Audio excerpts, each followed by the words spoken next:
ഈ വരുന്ന ഞായറാഴ്ച ദൈവകരുണയുടെ തിരുനാളാണ്. അപ്പം നമ്മളെപ്പോഴും ഇതിനെ കരുണയുടെ തിരുനാൾ എന്നാണ് പറയുന്നത്, അല്ലേ? കരുണയുടെ തിരുനാൾ. പക്ഷേ ഈശോ ആവശ്യപ്പെട്ടിരിക്കുന്നത് വെറും കരുണയുടെ തിരുനാളെന്ന് പറയരുത്, ദൈവ കരുണയുടെ തിരുനാൾ എന്നാണ് ഇതിനെക്കുറിച്ച് പറയേണ്ടത്. ഡിവൈൻ മേഴ്സിയാണത്, വെറും മേഴ്സി അല്ല, ഡിവൈൻ മേഴ്സി. അപ്പോൾ ഡിവൈൻ മേഴ്സി, ദൈവ കരുണ. 2000 ആണ്ടിലാണ് സഭയിൽ ജോൺ പോൾ രണ്ടാമൻ മാർപ്പാപ്പയാണ് ഈ തിരുനാൾ പ്രഖ്യാപിച്ചത്.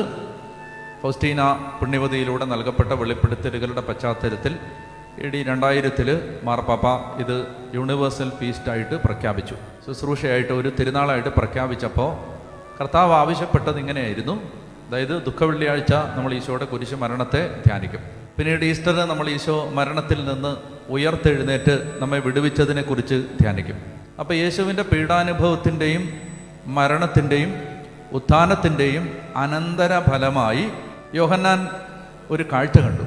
പടയാളികളിൽ ഒരുവൻ ഒരു കുന്തം കൊണ്ട് യേശുവിൻ്റെ വിലാപ്പുറത്ത് കുത്തുമ്പോൾ അവിടെ നിന്ന് രക്തവും വെള്ളവും ഒഴുകുന്നതായി യോഹന്നാൻ കണ്ടു. അപ്പം അങ്ങനെ രക്തവും വെള്ളവും ഒഴുകുന്നതായി കണ്ടപ്പോൾ ഈശോ അതിനെ ആ വചനഭാഗത്തെ ഉദാഹരിച്ചുകൊണ്ടാണ് ഫൗസ്റ്റീനയോട് പറയുന്നത്, എൻ്റെ ഹൃദയത്തിൽ നിന്ന് മാനവരാശിക്ക് മുഴുവനായിട്ടും ഒഴുകിയ രക്തവും ജലവും. അതിൽ ഒരു മനുഷ്യാത്മാവ് ശരണപ്പെടുമ്പോൾ കർത്താവ് കുരിശിൽ പാപികളായ മനുഷ്യരുടെ പാപങ്ങൾക്ക് വേണ്ടി കുരിശിൽ മരിക്കുകയും അവിടുന്ന് ഉയർത്തെഴുന്നേൽക്കുകയും ചെയ്തത് വഴി മാനവകുലത്തിൻ്റെ മേൽ ദൈവത്തിൻ്റെ കരുണ ഒഴുകി ഇറങ്ങിയപ്പോൾ ആ കരുണയിൽ ആര് ശരണപ്പെട്ടാലും അവർക്ക് പരിപൂർണമായ പാപമോചനം ലഭിക്കും. ഇതാണ് ഈ ദൈവകരുണയുടെ തിരുനാളിൻ്റെ ഏറ്റവും ലളിതമായ വിശദീകരണം. അതുകൊണ്ടാണ് ഇത് ഈസ്റ്റർ കഴിഞ്ഞ് തൊട്ടടുത്ത് വരുന്ന ഞായറാഴ്ച ആചരിക്കണമെന്ന് ഈശോ ആവശ്യപ്പെട്ടത്. അപ്പോൾ അതിൻ്റെ സാങ്കത്യം ഇതാണ്.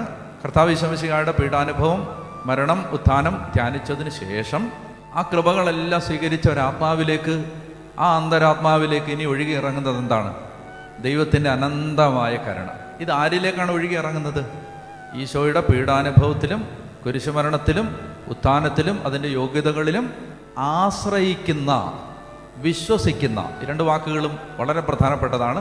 വിശ്വസിക്കുന്ന, ആശ്രയിക്കുന്ന ഒരാത്മാവിലേക്ക് അനന്തമായ ദൈവത്തിൻ്റെ കരുണ ഒഴുകിയിറങ്ങും. ഇത് വിശ്വസിക്കുന്ന ഒരാത്മാവിന് മാത്രമേ ഇനി മുന്നോട്ട് പോകാൻ അനുവാദമുള്ളൂ, ഇനി തിരുനാൾ ആഘോഷിക്കാൻ അനുവാദമുള്ളൂ. ഇത് വിശ്വസിക്കാത്തൊരാത്മാവിന്, യേശുവിൻ്റെ കുരിശുമരണത്തെ വിശ്വസിക്കാത്തൊരാത്മാവിന് ഇനി മുന്നോട്ട് പോയിട്ട് കാര്യമില്ല. അപ്പം അതുകൊണ്ടാണ് ഈശോ പറഞ്ഞു, ദൈവകരുണയുടെ ചിത്രം പ്രചരിപ്പിക്കുമ്പോൾ കർത്താവ് ആവശ്യപ്പെട്ടൊരു കാര്യം ഇതാണ്. അതിനകത്ത് പ്രധാനമായിട്ടും ഉണ്ടാവേണ്ടത് ഈശോയുടെ ഹൃദയത്തിൽ നിന്ന് പുറപ്പെടുന്ന 2 രശ്മികൾ ഉണ്ടാവണം. ഒരു ചുവന്ന രശ്മി, പിന്നെ ഒരെണ്ണം ഒരു പെയിൽ വൈറ്റ്, ഒരു വെള്ള രശ്മി. ഒന്ന് യേശുവിൻ്റെ തിരുരക്തത്തെയും മറ്റേത് യേശുവിൻ്റെ ഹൃദയത്തിൽ നിന്നൊഴുകിയ തിരുജലത്തെയും സൂചിപ്പിക്കുന്നു. അപ്പോൾ ഈ ഒഴുകി ഇറങ്ങുന്ന കരുണയെ യേശുവിൻ്റെ രക്തത്തിലൂടെയും യേശുവിൻ്റെ തിരുജലത്തിലൂടെയും കർത്താവ് കീറിമുറിക്കപ്പെട്ടതിലൂടെ ഒഴുകിയിറങ്ങുന്ന ദൈവകരുണയെ ഒരു വ്യക്തി വിശ്വസിക്കുകയും ആശ്രയിക്കുകയും ചെയ്യുമ്പോഴാണ് ആ വ്യക്തിക്ക് സമ്പൂർണമായ പാപമോചനമാണ് ലഭിക്കുന്നത്. അപ്പോൾ മനസ്സിലാക്കേണ്ടത് ഒരുപാട് കാര്യങ്ങൾ അതിൻ്റെ പിന്നിലുണ്ട്. അപ്പോൾ അതുകൊണ്ട് ഈശോ പറഞ്ഞു, ഈ ഛായാചിത്രത്തിൻ്റെ അടിയിൽ എപ്പോഴും, ആ ചിത്രത്തിൻ്റെ അടിയിൽ എപ്പോഴും എഴുതി വെച്ചിരിക്കണം എന്താണ്? Jesus I trust in you. ആ ട്രസ്റ്റിനകത്താണ് എല്ലാ കാര്യം കിടക്കുന്നത്. ആ ഒറ്റ വാക്കിനകത്താണ് ഈ ദൈവകരുണയുടെ തിരുനാളിൻ്റെ എല്ലാ അനുഗ്രഹങ്ങളും കിടക്കുന്നത്. ഈ ട്രസ്റ്റ് എന്ന് പറയുന്ന ഒരു വാക്കിനകത്താണ്.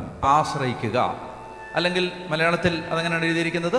കർത്താവേ, അങ്ങയിൽ ഞാൻ ശരണപ്പെടുന്നു. അപ്പോൾ എൻ്റെ ചോദ്യം ഇതാണ്, ശരണപ്പെടുന്നുണ്ടോ? ട്രസ്റ്റ് ചെയ്യുന്നോ? ഈശോയിൽ ട്രസ്റ്റ് ചെയ്യുന്നോ? അപ്പോൾ ആ ട്രസ്റ്റിനകത്താണല്ലോ. അപ്പോൾ അതുകൊണ്ട് അതൊന്ന് വിശദീകരിക്കേണ്ടതുണ്ട്. അപ്പോൾ ഈ 2 കാര്യങ്ങൾ ഓർത്തിരിക്കുക. ഒന്ന്, ഈശോയുടെ ഹൃദയത്തിൽ നിന്ന് ഒഴുകിയ തിരുരക്തവും തിരുജലവും. അപ്പോൾ അത് എന്തിനെ സൂചിപ്പിക്കുന്നു? അത് കർത്താവ് നമുക്ക് വേണ്ടി സമർപ്പിച്ച ആ ബലിയർപ്പണത്തെ സൂചിപ്പിക്കുന്നു. അത് കുദാശകളിലൂടെ ഒഴുകി ഇറങ്ങുന്ന ദൈവത്തിൻ്റെ അനന്തമായ കരുണയെ സൂചിപ്പിക്കുന്നു. അപ്പോൾ ഒരു വ്യക്തി ഈ ഛായാചിത്രത്തിൻ്റെ അടിയിൽ എഴുതി വെച്ചിരിക്കുന്ന കാര്യം വിശ്വസിക്കണം. എന്താ വിശ്വസിക്കേണ്ടത്? യേശുവേ, അങ്ങയിൽ ഞാൻ ശരണപ്പെടുന്നു. യേശുവേ, അങ്ങയിൽ ഞാൻ ശരണപ്പെടുന്നു. അപ്പോൾ ഇത് വിശ്വസിക്കാത്ത ഒരാത്മാവിലേക്ക് ദൈവത്തിൻ്റെ അനന്തമായ കരുണ ഒഴുകി ഇറങ്ങില്ല. ഇത് വ്യക്തമായല്ലോ. ഇത് ഫണ്ടമെൻ്റൽ ലളിതമായ കാര്യമാണ്, ഏറ്റവും പ്രിലിമിനറിയ കാര്യമാണ്. ഇത് നമുക്ക് മനസ്സിലാവുമെന്ന് വിചാരിക്കും. പക്ഷേ അത് ശരിക്കും ബോധ്യപ്പെടണം. ആരിലാണ് ഈ കരുണ വെളിപ്പെടുന്നത്? ആശ്രയിക്കുന്ന ഒരാളിൽ. ദൈവകരുണയുടെ തിരുനാളിന് ഒരുങ്ങേണ്ടത് എങ്ങനെയാണെന്ന് 2002 ജൂൺ 29 വത്തിക്കാനിൽ നിന്ന് പുറപ്പെടുവിച്ച ഒരു പ്രബോധനമുണ്ട്. ജൂൺ 29 വത്തിക്കാനിൽ നിന്ന് തിരുസഭയുടെ കേന്ദ്ര ആസ്ഥാന കാര്യാലയത്തിൽ നിന്ന് ദൈവകരുണയ്ക്ക് വേണ്ടി ഒരുങ്ങേണ്ടത് എങ്ങനെയാണെന്ന് പുറപ്പെടുവിച്ച ചില നിർദ്ദേശങ്ങളുണ്ട്. അപ്പോൾ ആ നിർദ്ദേശങ്ങളിൽ ചിലത് ഞാൻ നിങ്ങളോട് പങ്കുവെക്കുകയാണ്. ഒന്നാമത്തേത്, വൈദികരോട് പറയുകയാണ്, ദൈവകരുണയുടെ തിരുനാളിനെക്കുറിച്ചും ആ തിരുനാളിൻ്റെ പ്രാധാന്യത്തെക്കുറിച്ചും അതിൽ ലഭിക്കുന്ന കൃപകളെക്കുറിച്ചും വിശ്വാസികളെ മുൻകൂട്ടി അറിയിക്കുകയും ഒരുക്കുകയും ചെയ്യണം. ഇപ്പോൾ സഭയിൽ, നമ്മുടെ സഭയിൽ അല്ലാത്ത ചില ആളുകൾ ചിലപ്പോൾ ഇത് ആദ്യമായിട്ടായിരിക്കും കേൾക്കുന്നത്, ഇങ്ങനൊരു ദൈവകരുണയുടെ തിരുനാൾ. നമുക്കിനി നമ്മുടെ മുമ്പിൽ കുറച്ച് ദിവസങ്ങളുണ്ട്. അപ്പോൾ നമ്മൾ ഒരുങ്ങണം, നമ്മുടെ കുടുംബാംഗങ്ങൾ ഒരുങ്ങണം. ഇത് അറിഞ്ഞിട്ടില്ലാത്ത എല്ലാവരിലേക്കും ഇത് എത്തിക്കണം. അടുത്ത കൊല്ലം ആരുണ്ടെന്ന് ആർക്കറിയാം, അല്ലേ? അപ്പോൾ നമുക്കൊരു നിശ്ചയമില്ലല്ലോ നമ്മുടെ ജീവിതത്തെക്കുറിച്ച്. പച്ചപരമാർത്ഥം പോലെ, അല്ലേ, അച്ചസ്ഫടിക വെള്ളം പോലെ നമുക്ക് തെളിഞ്ഞ യാഥാർത്ഥ്യമാണ് എന്ത്, നമുക്കിനി ആർക്ക് ആയുസുണ്ടെന്നൊന്നും ആർക്കും അറിയാൻ പാടില്ല. അതുകൊണ്ട് ഇപ്പോൾ ഇത് ആഘോഷിക്കണം. ഈ ദൈവകരുണയുടെ തിരുനാളിൽ സമ്പൂർണ്ണമായ വിമോചനം പ്രാപിക്കാം. അപ്പോൾ അതിനുവേണ്ടി നമ്മൾ നന്നായിട്ട് ഒരുങ്ങണം. വിദൂരങ്ങളിലിരുന്ന്, കുടുംബങ്ങളിലിരുന്ന് നാം പ്രാർത്ഥിച്ച് ഒരുങ്ങുന്നതും അതിനു വേണ്ടിയിട്ടാണ്. അപ്പോൾ അതുകൊണ്ട് ഒന്നാമതായിട്ട് ഈ വത്തിക്കാനിൽ നിന്ന്, റോമിൽ നിന്ന് നൽകിയിരിക്കുന്ന നിർദ്ദേശം ഇതാണ്: വൈദികരെല്ലാവരും തന്നെ ദൈവകരുണയുടെ തിരുനാളിനെ കുറിച്ച് മുൻകൂട്ടി അറിയിക്കുകയും ജനത്തെ ഒരുക്കുകയും ചെയ്യണം. രണ്ടാമതായിട്ട് സഭ വേറൊരു നിർദ്ദേശം വെച്ചിരിക്കുന്നത്, ലഭ്യമായ ദൃശ്യ ശ്രാവ്യ മാധ്യമങ്ങളിലൂടെ, ഓഡിയോ വിഷ്വൽ മീഡിയ ഉപയോഗിച്ച് ലഭ്യമായ എല്ലാ മാധ്യമങ്ങളിലൂടെയും ഈ തിരുനാളിനെ കുറിച്ച് അറിവ് കൊടുക്കണം. ഒരാളിൽ നിന്ന് അടുത്ത ആളിലേക്ക് ഈ സന്ദേശം എത്തണം. അപ്പോൾ അതുകൊണ്ട് ഇത് കേൾക്കുന്ന എല്ലാവരും തന്നെ ഈ ദിവസം തന്നെ ഇതിനെക്കുറിച്ച് പരമാവധി, ലോകത്തുള്ള ചപ്പും ചവറും എല്ലാം എല്ലാ ഗ്രൂപ്പുകളിലും ഫോർവേഡ് ചെയ്യുന്ന ആളുകളാണ് നമ്മൾ, അല്ലേ? ഫോർവേഡ് ചെയ്യാൻ നമുക്ക് പ്രത്യേകമായൊരു വാസന തന്നെയുണ്ട്. എന്ത് കിട്ടിയാലും വായിക്കാതെ ഫോർവേഡ് ചെയ്യുന്ന ആളുകളാണ് നമ്മൾ. അപ്പോൾ അതുകൊണ്ട് ഈ ചപ്പും ചവറും ഫോർവേഡ് ചെയ്യുന്നതിന് പകരം നമുക്ക് ഒരാത്മാവ് രക്ഷപ്പെടുന്ന ഒരു സന്ദേശം, ഇത് വെറുതെ ഒരാളിലേക്ക് എത്തിച്ചാൽ ഒരാത്മാവ് രക്ഷപ്പെടും. അത്രയ്ക്ക് ഉറപ്പാണ്. ഞാനിത് പറയാൻ കാരണം എന്താണെന്നറിയാമോ? ഞാൻ ഒരു കൾട്ടിലോ അല്ലെങ്കിൽ എന്തെങ്കിലും ഒരു അന്ധവിശ്വാസങ്ങളിലോ ഒരു അസത്യത്തിലോ വിശ്വസിക്കാൻ എൻ്റെ മനസ്സ് ഒരിക്കലും ഒരുക്കമല്ല. ഞാൻ സത്യസന്ധമായിട്ട് എൻ്റെ കാര്യം ഞാൻ തുറന്ന് പറഞ്ഞാൽ, ലോജിക്കലി കൺവിൻസിങ് അല്ലാത്ത ഒരു കാര്യവും എനിക്ക് വിശ്വസിക്കാൻ പാടാണ്. എന്ന് പറഞ്ഞാൽ യുക്തിക്ക് നിരക്കാത്തത് ഞാൻ വിശ്വസിക്കത്തില്ലെന്നല്ല, പക്ഷെ അതിനകത്തൊരു ലോജിക് ഉണ്ടാവും.